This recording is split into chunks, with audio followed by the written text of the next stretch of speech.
कुछ समय पहले एक गांव में सौरभ और साहिल नाम के दो भाई रहते थे। दोनों बहुत चालाक थे। दोनों भाइयों में से कोई भी कुछ काम नहीं करता था। एक दिन कामना क्या कर रही हो? जल्दी से खाना बनाओ, बहुत जोरों की भूख लग रही है। हाँ भाभी, खाना बनाओ, मुझे भी बहुत जोरों की भूख लग रही है। आ गए दोनों, काम के ना पच के, दुश्मन अनाज के।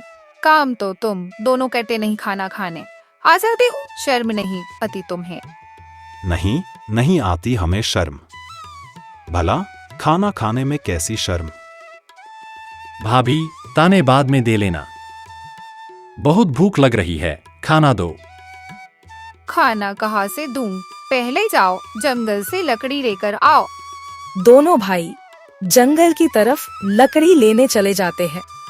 भाई, हम दोनों कब तक ऐसे ही खाली घूमते रहेंगे? हमें कोई ऐसा काम करना चाहिए जिससे हमें आगे चलते किसी चीज की परेशानी ना हो। लेकिन हम ऐसा कौन सा काम करें जिससे हमारे पास पैसे ही पैसे हो? जरा यह तो बताओ मुझे। वह दोनों यह सब बातें करते हुए जा ही रहे थे, तभी उनकी नजर सेब के पेड़ पर पड़ती है। भाई, बहुत तेज की भूख लग रही है और सामने सेब का पेड़ है, आओ सेब खाते हैं। अरे भाई, क्यों ना हम सेब बेचेंगे, इससे हमें बहुत मुनाफा होगा और पैसे भी आएंगे। बताओ कैसा लगा मेरा विचार? हाँ भाई, तुम ठीक कह रहे हो, इससे हमें जो भी मुनाफा होगा हम दोनों आधा आधा बांट लेंगे। आधा आधा? क्यों? मैं तुमसे बड़ा हूं, इसलिए तुमसे ज्यादा बुद्धिमान भी हूं। ज्यादा पैसे में रखूंगा और थोड़े तुम्हें दूंगा, मंजूर है तो बताओ। तुम मुझसे बड़े हो, इसका मतलब यह नहीं कि बुद्धिमान हो। मैं तुमसे ज्यादा बुद्धिमान हूं। वह दोनों आपस में लड़ ही रहे होते हैं, तभी वहां पर एक ठग आ जाता है और वह उन दोनों से कहता है, क्या हुआ भाई? तुम दोनों क्यों लड़ रहे हो? मुझे बताओ। हम दोनों में से बुद्धिमान कौन है, यह बता सकते हो तुम? मुझे तो तुम दोनों ही बुद्धिमान लग रहे हो। नहीं, मैं इससे ज्यादा बुद्धिमान हूं क्योंकि मैं इसका बड़ा भाई हूं। या दोनों मूर्ख लग रहे हैं। क्यों ना? मीन इनसे पैसे ठगो। तुम दोनों जंगल में करने क्या आए हो, यह बताओ पहले। हम दोनों यहाँ बकरियां चढ़ाने आए हैं। अच्छा, कितनी बकरी है तुम्हारे पास? हमारे पास 4 बकरियां है। तुम दोनों भाई दो दो बकरी बाजार में बेचने के लिए ले जाओ, जो ज्यादा दाम में बकरी बेचेगा वही बुद्धिमान होगा। दोनों भाई दो दो बकरी लेकर बाजार की तरफ चले जाते हैं और ठग मन ही मन में खुश हो रहा होता है। बहुत दिन बाद कोई मूर्ख मिला है, इनसे बहुत सारे पैसे ठगूंगा। थोड़ी देर बाद दोनों भाई बकरी बेचकर आते हैं। मैंने कहा था ना, मैं ही बुद्धिमान हूं। मैंने दोनों बकरियां 20,000 में बेच दी। अरे तू मूर्ख का मूर्ख ही रहेगा, यह देख मैंने बकरियां पूरे 25,000 में बेची। हन भाई, तुम ही बुद्धिमान हो साबित हो गया। अब तुम दोनों मुझे पैसे दो, मैं तुम्हारी बकरियां वापस लेकर आऊं। हम तुम्हें पैसे क्यों दें? हम खुद भी तो जाकर वापस लेकर आ सकते हैं। अरे भाई, तुम अभी तो आ रहे हो, तुम थक गए होंगे, तुम आराम करो, मुझे 2 पैसे में लेकर आता हूं। लेकिन तुम अगर पैसे लेके भाग गए तो क्या होगा? कैसी मूर्खों वाली बातें कर रहे हो? मैं भला तुम्हारे पैसे लेकर क्यों भागूंगा? लाओ मुझे 2 पैसे, मैं तुम्हारी बकरियां लेकर आता हूं। सौरभ उसे पैसे दे देता है।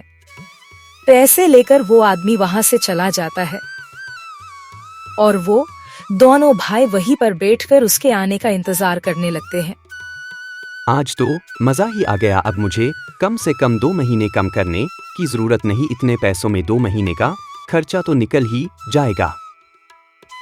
अरे भाई, शाम हो गई, लेकिन वो आदमी अभी तक नहीं आया। हाँ भाई, तुम ठीक कह रहे हो। कहीं वो आदमी हमारे पैसे लेकर भाग तो नहीं गया? अगर ऐसा हुआ तो हम बर्बाद हो जाएंगे। हमें तो उस आदमी का घर भी नहीं पता, कहाँ ढूंढेंगे उसे हम? भाई, मुझे नहीं लगता वो आदमी अब आएगा। हमें घर चलना चाहिए। घर पर भाभी हमारी राह देख रही होंगी। दोनों भाई निराश होकर घर लौट आते हैं। सौरभ अपनी पत्नी को बताता है। सौरभ की पत्नी कहती है, तुम दोनों ही मूर्ख हो। एक तो हमारे पास कुछ है नहीं, 4 बकरियां थी, वो भी तुमने ठगी करवा दी। मेरी मत मारी गई थी जो मैंने तुमसे शादी कर। कुछ दिन बीत जाते हैं। एक दिन दोनों भाई जंगल के रास्ते से जा रहे होते हैं। तभी उन्हें उनके बचपन का दोस्त रामू मिलता है। अरे, तुम दोनों भाई कहाँ जा रहे हो? हम किसी काम से पास के गांव जा रहे हैं। अगर तुम पास के गांव जा ही रहे हो तो ये भी ले जाओ। लेकिन इसके अंदर है क्या? और तुम खुद क्यों नहीं जा रहे इसे लेकर? जब तुम जा ही रहे हो तो इसे ले जाओ। मुझे कुछ और काम भी है। अगर तुम इसे लेकर जाओगे तो मैं तुम्हें 3000 रुपए दूंगा। वो दोनों जंगल के रास्ते से जा ही रहे होते हैं। तभी उन्हें वही आदमी मिलता है। अरे, तुम तो वही हो जो हमारे पैसे लेकर भागे थे। नहीं भाई, मैं तुम्हारे पैसे लेकर नहीं भागा था। मैं आया था तुम्हें पैसे वापस देने, लेकिन तुम वहां थे ही नहीं। ये लो अपने पैसे और मुझे माफ कर दो। आगे से मैं ऐसा नहीं करूंगा। वो आदमी उनको उनके पैसे दे देता है, क्योंकि उस दिन जब वो पैसे लेकर अपने घर जाता है तब उसकी पत्नी कहती है, इतने सारे पैसे तुम कहाँ से लाए? कहीं तुमने चोरी तो नहीं की? सच सच बताओ मुझे। वो अपनी पत्नी को सारी बात बता देता है। अब तुम यह काम भी करने लगे। मुझे शर्म आती है तुम्हें अपना पति कहते हुए। मैं जा रही हूँ अपने मायके। एक चोर के साथ मैं नहीं रह सकती। मुझे माफ कर दो। आगे से मैं ऐसा नहीं करूंगा। आपसे जो तुम कहोगी वो करूंगा और मैं उनके पैसे भी वापस कर दूंगा।